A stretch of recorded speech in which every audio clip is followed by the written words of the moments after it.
সুপ্রিয় দর্শক, এই হচ্ছে আমাদের নেপালদা। সে আপনাদেরকে তাল কেটে দেখাবে। সে নেপাল থেকে এসে বাংলাদেশে প্রতি বছর তাল কাটে। তাল কাটা শেষ হলে সে আবার নেপাল চলে যায়। সে আপনাদেরকে তাল কেটে দেখাচ্ছে।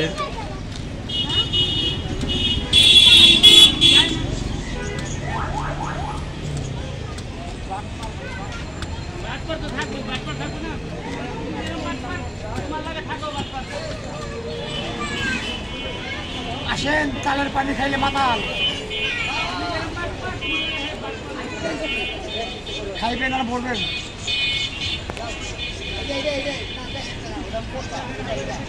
এই বছরে নেপালটা প্রায় 50,000 টাকা ইনকাম হয়েছে তাল বিক্রি করে।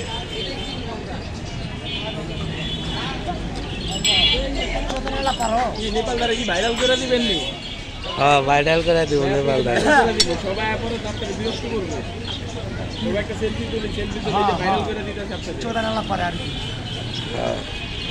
ইউটিউবে চ্যানেল